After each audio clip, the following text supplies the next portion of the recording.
Kita semua tahu perang yang berlangsung panjang akan merugikan semua pihak, baik yang berperang maupun negara tetangganya. Bahkan kalau negara yang berperang adalah negara penghasil atau negara produsen, akan berpengaruh ke seluruh dunia efeknya. Dalam perang di Ukraina kali ini, Rusia adalah negara besar, negara superpower. Ketika Amerika melakukan sanksi ekonomi, ternyata dalam waktu beberapa minggu setelah dilaksanakan, bukan Rusia yang tertekan secara ekonomi, ternyata malah pengusaha Amerika banyak yang merugi. Donald Trump, musuh politik Partai Demokrat dan Biden di tahun 2024 nanti, di mana dia akan menjajal sekali lagi dirinya untuk menjadi kandidat dari Partai Republik, ketawa terbahak-bahak meledek Biden dengan kebijakan melakukan sanksi ekonomi terhadap Rusia tersebut. Dan benar, saat ini berbalik merugikan pengusaha Amerika. Mengapa? Karena Starbucks yang berjumlah 1.200 gerai harus angkat kaki dari Rusia. Namun, kafenya masih berjalan dikelola oleh pihak Rusia. Tinggal ganti nama dari Starbucks menjadi Sarbak. Begitu juga KFC harus hengkang dari Rusia, diganti logonya saja sama perusahaan mitranya tersebut yang malah mendapat windfall 100% untung. Milik sendiri semuanya sekarang. Jadi Siberian Fried Chicken kalau nggak salah namanya. Di sisi sosial media, IG, FB kehilangan lebih dari 9% income mereka dari Rusia. Juga misalnya Heineken Beer, Food, perusahaan chips, dan banyak lagi bidang usaha yang berusaha di Rusia dalam hitungan global kehilangan 10% sales dunia mereka rata-rata. Yang paling parah adalah industri high teknologi karena chips banyak datang dari Rusia. Juga industri aviasi penerbangan yang titaniumnya 80% datang dari Rusia. Intinya malah memukul balik Amerika, memukul balik Inggris. Karena itu EU atau Uni Eropa Barat tidak menjalankan sanksi ekonomi terhadap Rusia. Takut Eropa Barat mah sama Rusia. Bahkan Indonesia kali ini benar tidak melakukan sanksi ekonomi tersebut.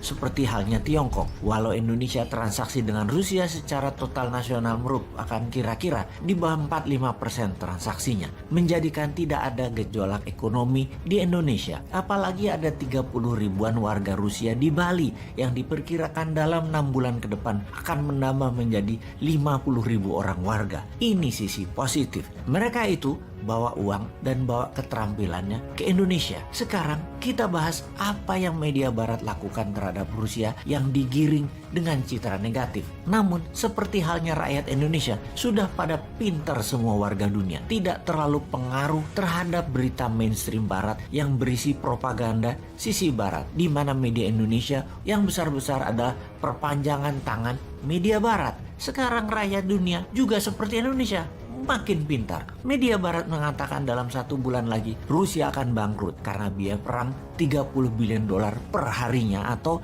45 triliun rupiah per harinya akan membuat bangkrut Rusia. Kita buktikan dari fakta lapangan di awal bulan Februari dalam peta satelit tepat sebelum penyerangan. Diperkirakan ada 190.000 tentara, 1.800 tank, 2.700 kendaraan logistik seperti truk tangki, truk pangan, dan berbagai amunisi terdata di lapangan. Ketika kemarin di akhir bulan Maret, foto satelit wilayah yang sama di perbatasan Rusia-Ukraina tersebut terdapat kamp tenda yang masih berpenghuni. Sekitar 30 ribuan tentara. Kendaraan tank lapis baja ada sekitar 800-an. Truk logistik ada sekitar 1.000-an. Hal ini mengejutkan pengamat militer dunia. Diperkirakan ternyata Rusia hanya mendeploy dan menggunakan 60% pasukannya masuk ke Ukraina. Bisa dibayangkan, ternyata Rusia hanya menggunakan 16% kekuatan pasukannya ke Ukraina dari 1,2 juta tentara aktif Rusia, dan untuk menyerangnya bahkan hanya menggunakan 13% pasukannya saja. Pengamat militer dunia berkesimpulan bahwa Rusia bukan menganggap enteng Ukraina, tetapi membuat NATO berpikir keras terhadap Rusia bahwa dengan menggunakan 16% tentara saja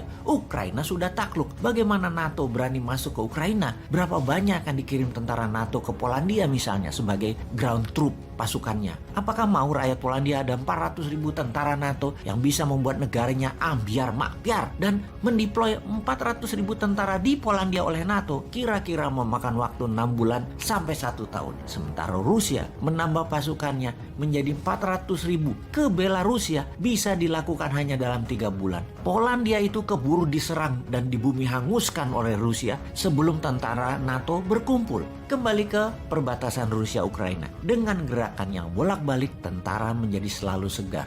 Serangan tidak boros, hanya roket untuk membumi hanguskan bangunan militer, bunker amunisi Ukraina, juga cadangan makanan, serta tekanan psikologis ke warga sipil dengan ditembaknya ke bangunan-bangunan sipil. Ternyata diperkirakan biaya perang Rusia hanya 3 billion dolar per harinya, alias 4 triliunan rupiah per harinya. Ini juga mengapa pesawat tempur udara Rusia hanya sesekali dipakai, itu pun yang hypersonic, yang di atas supersonik tentunya. Terbang bisa sampai 3-4 kali kecepatan suara. Juga armada laut, sebagian saja di Laut Hitam dan Laut Baltik yang dioperasikan. Karena memang biaya operasi pesawat dan armada laut itu mahal. Perang darat, infanteri, sniper, logistik darat, semua perangnya itu biayanya lebih murah. Dan juga kita semua tahu, setiap kenaikan 10 dolar per barelnya, Rusia itu untung 1 billion dolar per harinya dari bisnis minyak. Alias kalau harga minyak mentah 106 dolar hari ini naik ke 116,